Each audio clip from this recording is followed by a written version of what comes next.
I am not a Hollow Knight fan. Not because I don't like the games, I just have never played them until recently. But I was always intrigued because of the art style, the videos, and the memes that I would find online. But I kept procrastinating playing it until I eventually forgot about it. So when Silksong came out, it looked like a good time to finally try out the first Hollow Knight. And after playing it for a bit, I get the hype now.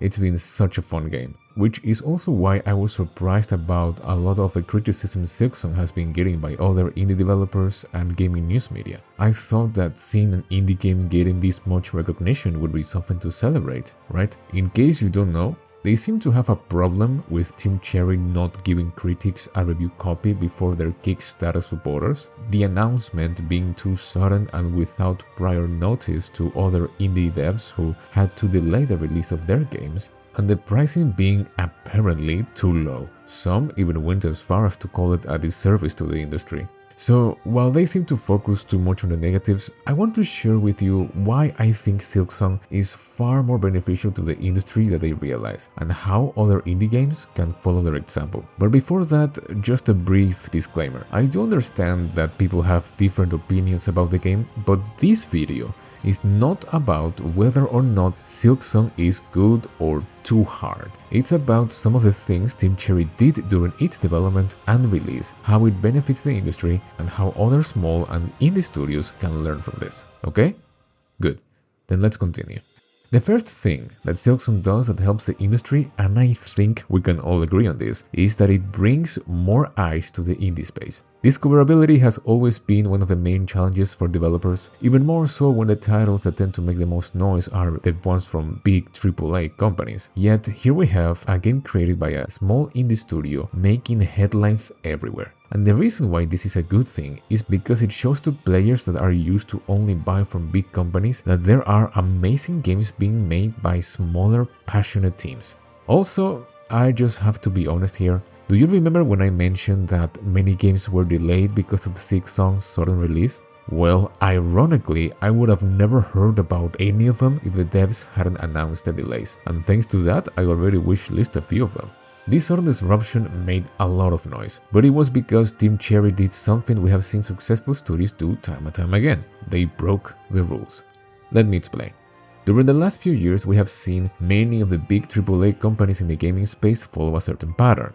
And I'm talking about releasing a game that looks good on trailers but is so unoptimized that its performance issues just sucks the fun out of it, or when studios prioritize critics and investors over the customers, which has caused them to establish unreasonable deadlines that result in overhiring, layoffs, crunching culture, and development hell. Either that or they make a game that is ridiculously expensive or aggressively monetized. In other words, they have turned the industry into a corporate mess that has forgotten that for games to do well, they need to be fun for the people who buy them. And I think this is exactly what Team Cherry did. They released a game when it was complete and as optimized as possible and didn't spend hundreds of thousands of dollars in marketing. Instead, they dropped a single trailer and just a couple of announcements on Twitter. They had a small team with a healthy and fun development process, which, according to them, is one of the reasons they spent 6 years developing it. Not to mention that they are not publicly traded and they prioritize their community over the critics while giving the game a fair price so more people can enjoy it. With all this, they didn't just break the rules. I think that they proved that smaller studios don't need to follow the steps of the bigger companies. They only have to focus on the things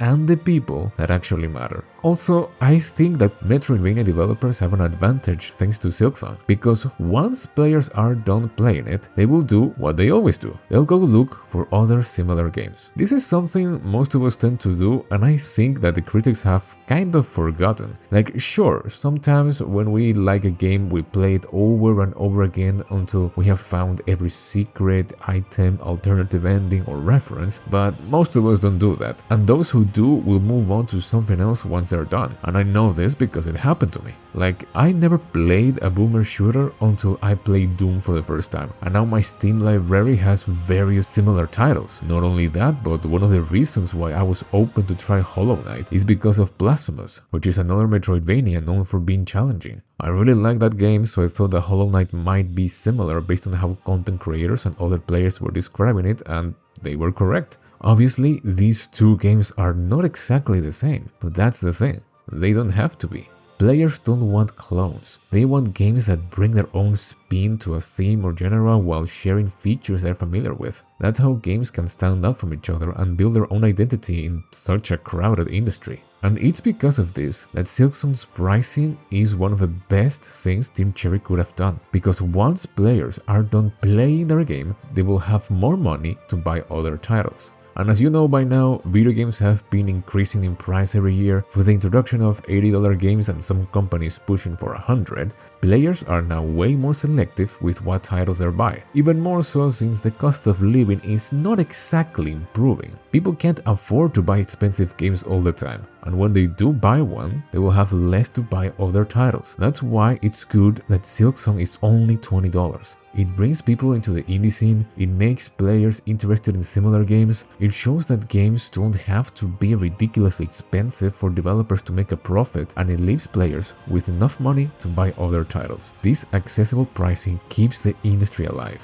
and that is what we all want. Silksong has certainly caused quite a stir in the gaming industry, and it's not hard to see why. It's an amazing game from a studio that puts its community and fans first every step of the way, and is now reaping the rewards to the point that they literally crashed every storefront. This is also why other people are mad at Team Cherry. They made an example of what independent studios and devs can achieve if they do their own thing instead of following the rules bigger companies have been trying to push. No excessively big budgets, expensive marketing, big teams, or a high price tag. Just vision, passion, and respect for the game they're creating and the players who will buy it. And I think the results speak for themselves. That's all for today.